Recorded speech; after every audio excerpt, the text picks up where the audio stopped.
Hello friends, नमस्कार and welcome to समाधान। साथियों, उम्मीद है कि आप सब अच्छे होंगे और साथ ही साथ आपकी स्टडी भी अच्छे से चल रही होगी। बिहार कर्मचारी चयन आयोग एक अपने आप में अनोखा आयोग है ये। और यहाँ पे कोई ऐसा एग्ज़ाम हो जो समय से हो जाए। अगर किसी आयोग को एग्ज़ाम में लेट लतीफ़ी कैसे करना है, ये गुण सीखना है तो बिहार एसएससी आयोग से सीखना चाहिए। आज तक सभी आयोग अच्छे गुण सीखते हैं दूसरे आयोग से, लेकिन यहाँ पे अगर आपको लेट लतीफ़ी करना है तो वो बिहार एसएससी एक जीता जागता नमूना है। बिहार में कोई ऐसी एग्ज़ाम नहीं हो जो बिहार एसएससी के थ्रू हो और वो समय से हो जाए। एक तो इनका समय से कैलेंडर नहीं आता है, अगर कैलेंडर आ भी जाए तो वो बड़ा मुश्किल है उसको पूरा कर पाना। 2014 की आपने भर्ती देखा होगा, सेकंड इंटरलेवल भर्ती जाके 8 सालों में 10 सालों में कंप्लीट होती है। अभी वर्तमान में आप लोग इंतजार भी कर रहे हैं जो सेकंड इंटरलेवल भर्ती है, और उसमें फर्स्ट इंटरलेवल भर्ती आई थी 2014 में। इसके अलावा अभी एक देखेंगे तो वो सीजीएल थ्री जो था वो कहीं ना कहीं थोड़ा समय टाइम बाउंड के अंदर में कंप्लीट हुआ है। लेकिन इसी तरह एक बार फिर से यहाँ पे आयोग एक लेट लतीफ़ी के साथ सामने आई है। और यहाँ पे देखेंगे तो मैं बात कर रहा हूँ 2019 भर्ती की, जिसके रिगार्डिंग अभी एक ऑफिशियल नोटिस जारी किया गया है वेबसाइट पे। और मैं आपको जानकारी के लिए बता दूं कि इसका एग्ज़ाम प्रीलिम्स आपका 2021 में हो गया था, मेंस भी इसका हो चुका है। बावजूद इसके कल से इसका आवेदन शुरू होगा। तो आखिर क्या ज़रूरत पड़ गई इस आयोग को कि कल से आवेदन शुरू होगा, जिसका मेंस हो चुका है, प्रीलिम्स हो चुका है। तो हम लोग बात करेंगे इस पे। और कहीं ना कहीं आयोग में बदलाव की ज़रूरत है, सरकार को भी इस पे ध्यान देना चाहिए। जैसे बीपीएससी आयोग है, अपना सारा एग्ज़ाम दरोगा के लिए समय पर कर लेती है। बीपीएससी है, उसमें भी कोई शिकायत नहीं होता है अभ्यर्थियों को, क्योंकि जो भी समस्या आती है उसको सॉर्ट आउट कर लिया जाता है और समय से एग्ज़ाम भी कंडक्ट हो जाती है। उसमें प्रॉपर कैलेंडर के साथ वहाँ पे हर चीज़ को फॉलो किया जाता है।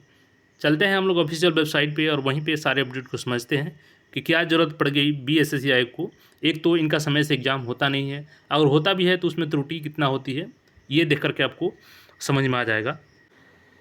अब यहाँ पे देखेंगे साथियों तो 2 अगस्त आज डेट है, और आज के डेट में यहाँ पे है list of additional 291 candidates found eligible for main exam of advertisement number 01/2019 सहायक उर्दू अनुवादक।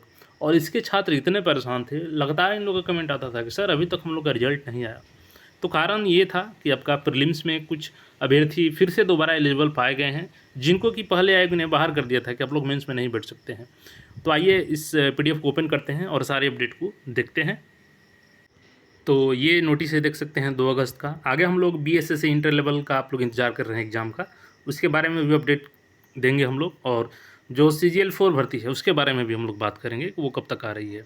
अब देखिए यहाँ पे बिहार कर्मचारी चयन आयोग है और विज्ञापन संख्या यहाँ पे मेंशन किया गया है। अब यहाँ पे देखिएगा तो विज्ञापन संख्या 01/2019, पद क्या है तो सहायक उर्दू अनुवादक की प्रारंभिक परीक्षा दिनांक 28/2/2021 को आयोजित की गई। और प्रारंभिक परीक्षा के उपरांत कुल 5322 अभ्यर्थियों को मुख्य परीक्षा हेतु योग्य पाया गया। यानी कि जो 28, चूँकि 19 में फॉर्म आती है आपकी 2019 में, और 21 में इसका प्रीलिम्स आयोजित किया जाता है, जिसमें 5322 अभ्यर्थियों को मुख्य परीक्षा के लिए सफल पाया गया। और वैसे अभ्यर्थियों का मुख्य परीक्षा भी आयोजित की जा चुकी है। और अंतिम परीक्षा जब फल जारी किया जा रहा था तो जांच के क्रम में पाया गया कि जो प्रारंभिक परीक्षा का परीक्षा फल था उसमें टेक्निकल इशूज आ गई थी। अब देखिए, एक तो इनका समय से एग्ज़ाम नहीं होता है और उसमें भी टेक्निकल इशू आ जाता है, और उसके बाद इनको पता चलता है कि अरे कुछ तो छात्र यहाँ पर छूट गए हैं जिनका मेंस में भी हो सकता था। तो सोचिए, जिसमें अगर टेक्निकल इशू पकड़ में ही ना है तो हो सकता है कि कई ऐसे एग्ज़ाम में इनका ऐसा हुआ हो, क्योंकि ये तो सामने आ गया क्रम में जांच के, तो पता चल गया कितने अभ्यर्थी बाहर रह गए हैं जो कि एलिजिबल थे। तो देखिएगा 291 अभ्यर्थियों को योग्य पाया गया है मेंस एग्जाम के लिए, और 291 अभ्यर्थियों का यहाँ पे 1 से लेकर के रोल नंबर दिया गया है, क्रमांक यहाँ पे। अब इनका देखिए ऑनलाइन आवेदन जमा करने की तिथि दे दिया गया है 3 अगस्त से, यानी कल से ही 17 अगस्त तक ये लोग ऑनलाइन आवेदन करेंगे। और यहाँ पे रात्रि के बाद आज यहाँ पे सर्वर अपडेट कर दिया जाएगा, यानी आज रात्रि 12 बजे के बाद ही आप लोग आवेदन कर पाएंगे। जो भी 291 अभ्यर्थी हैं यहाँ पे इनके नीचे। अब देखिए कुछ लोगों का तो यहाँ पे जो रोल नंबर दिया गया है, कुछ छात्र ऐसे होंगे कि कहीं ना कहीं अपना जॉब ले लिए होंगे इतने दिनों में, या कोई ना कोई कहीं अपना कमा रहा होगा प्राइवेट से भी, क्योंकि इतना दिन वेट क्यों करे कोई एक आयोग का जिसका कोई भरोसा ही नहीं है कब तक उसका एग्ज़ाम होगा।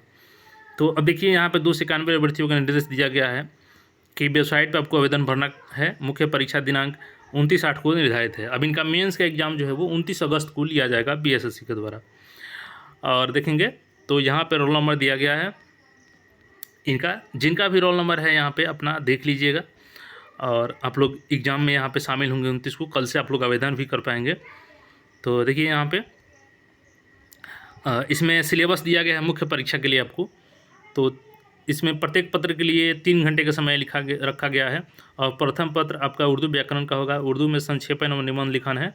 और द्वितीय पत्र आपका अनुवाद संबंधी है। तो देखिए प्रथम पत्र में क्या रहेगा, 100 अंकों का रहेगा आपका, और 3 घंटे इसके लिए समय मिलेंगे, जिसमें आपका उर्दू व्याकरण में रहेगा। तो यहाँ पे दिया गया है सर्फ व नहब, वहीद, अजमा, तजकीर, तानीस, अजदाद, मुहावरे, जरबुल मसल। उर्दू में संक्षेपण है, निबंध लेखन, पत्र लेखन है।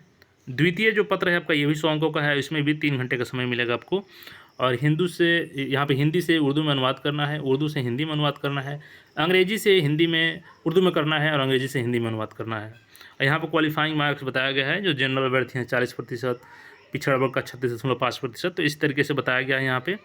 और परीक्षा शुल्क यहाँ पे 750 रुपये रखा गया है आपका, जो सामान्य वर्ग है, पिछड़ा वर्ग है। और अनुसूचित जाति जनजाति के लिए 200 रुपये, और बिहार के बाहर अभ्यर्थियों के लिए 750 रुपये है। तो ऐसे यहाँ पे फीस रखा गया है। तो कल से आप लोग आवेदन कर पाएंगे। अब देखिए यहाँ पे हम लोग बात करें कि BSSC इंटर को लेकर के क्या चल रहा है। तो देखिए अभी तक कोई इस पर अपडेट नहीं आया है एक तरफ से, क्योंकि अभी तक सेंटर अलॉटमेंट के लिए भी कहीं बात नहीं की गई है। लेकिन आप लोग टारगेट लेके चलिए, क्योंकि ये आयोग ऐसा है कि हो सकता है कि आपको 1 से 2 महीने के अंदर में ही अचानक से आपका एग्ज़ाम डेट दे दे। तो आपको प्रिपेयर तो पहले से रहना है। आपको भी पता है कि आयोग लेट लग करती है, लेकिन फिर भी अगर बीच में अचानक एग्ज़ाम डेट दे दे तो आपको तैयार रहना है।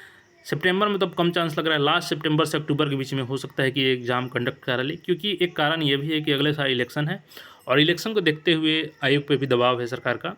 तो कहीं ना कहीं आपका एग्ज़ाम अक्टूबर तक हो सकता है।